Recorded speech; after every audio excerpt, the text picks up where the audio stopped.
Hello. Today we're actually going to be going over factoring quadratics. Factoring quadratics really is what we're going to do is we're going to break these down. We're going to break down a trinomial. It's a trinomial because it has 1, 2, 3 terms.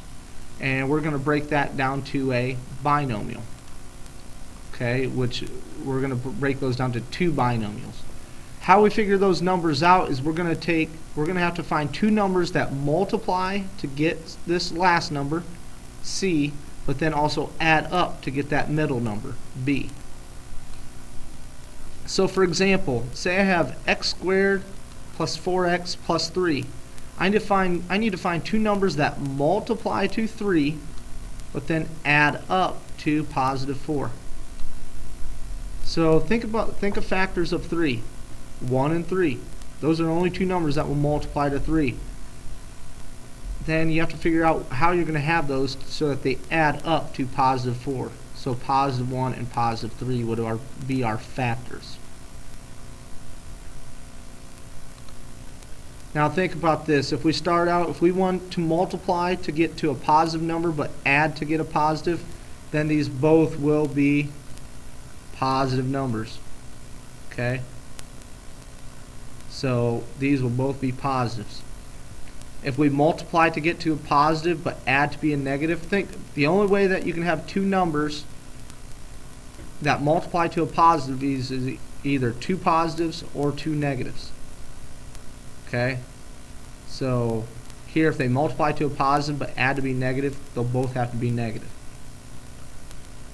If they multiply to a negative number but add to be a positive, that means your largest number will be positive and your smallest number will be negative. If they multiply to a negative but add to be a negative number, then your largest number will be a negative and your smallest number will be a positive. Okay, so these are just ways that you think about. Think about these letters being numbers. So here's our steps. We're going to draw our parentheses. You can fill in the signs if you want. You can list your factors of C. Okay, list the numbers that multiply to your last number and then look to see what they would add up to. Last thing we'll do is we'll check. So my first step for this is I'm going to set up my 2 sets of parentheses. Okay. The term that goes at the beginning of each parenthesis is x and x. Because if we'd break this down, x times x is x squared. Now I need to think of 2 numbers that multiply to 48, but then add up to 14. Well, these both have to be positive, because I'm multiplying to get to a positive number, and also combining to get to positive. So what numbers multiply to 48? Well, 12 and 4, 2 and 24. 1 and 48, 8 and 6. Okay, so 12 plus 4 is 16. That doesn't work because we need 14. 2 plus 24 is 26. That won't work. 1 and 48, that's 49. We need 14. 8 plus 6 is 14. So there we go.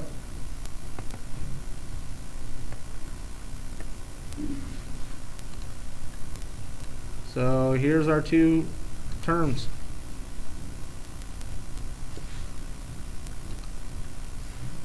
So we got 8, and does it matter where I put that number? No. Okay, I could have x plus 8 and x plus 6, or you could change around, do x plus 6 and x plus 8. It does not matter. Okay? Both these answers work. This next one, we had x squared minus 3x minus 18. First thing, draw our parentheses. So the terms that go at the beginning of each parenthesis is x and x. Now that would change because if this was a squared and this was a, so these terms would be a and a. So I need to find 2 numbers that multiply to negative 18 but then add up to 3. So 1 and 18 Now here, my largest number is going to be negative since I add up to a negative.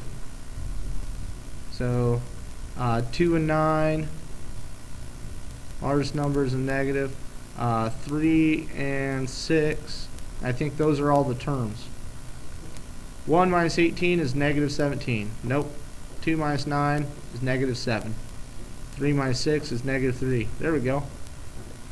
So positive 3, negative 6. Or I could have wrote those the other way around.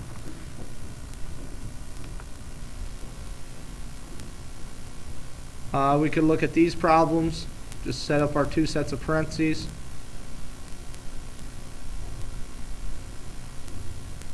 So x and x at the beginning of each one. What two numbers multiply to 5 and add to 6? The only numbers that multiply to 5 are 1 and 5. 1 plus 5 is 6. We can double check it. X times x is x squared. X times 1 is 1x. X times 5 is 5x. Add those together to get 6x. 1 plus 5 is 5.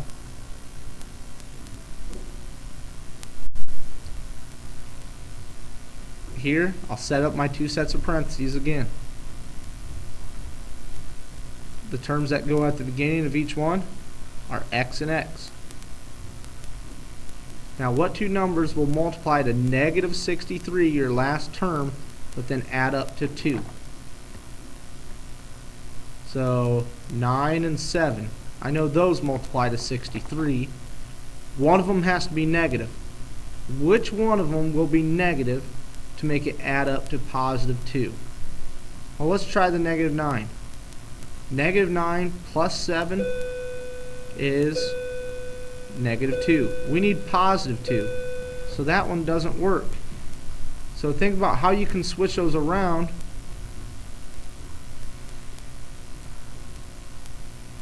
so that you can get a positive 2. We'll make this one positive.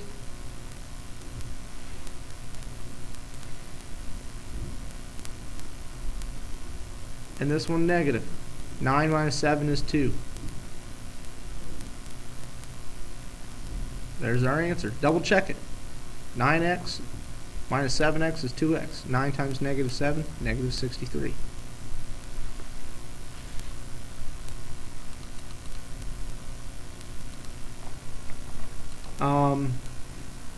I'd like to try a problem here.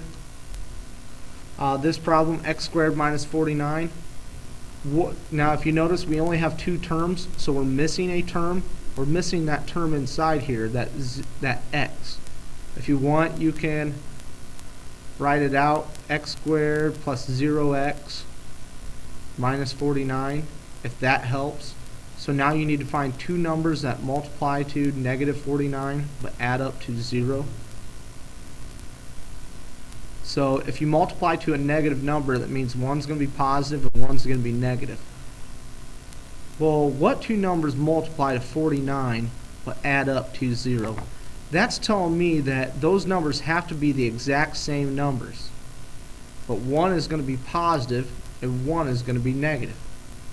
And if you notice, 49 is a perfect square. So the square root of 49 is 7. Think about that. 7 minus 7 is 0. Okay? The only way that you're ever going to have these work out is if they're perfect squares, which 49 is, and you don't have a middle term, and it has to be a negative 49, because the only way those numbers will multiply to a negative number and add up to be 0 is one's going to be positive and one is going to be negative. If we try the problem below here, I set up my two sets of parentheses, x and x. What two numbers multiply to 36 but then add up to 12? Well, I think 9 and 4, those multiply to 36 but they add up to 13. So that can't work. What about 6 and 6? 6 times 6 is 36. 6 plus 6 is 12. Okay, so we could write this out like this, or we could write it as a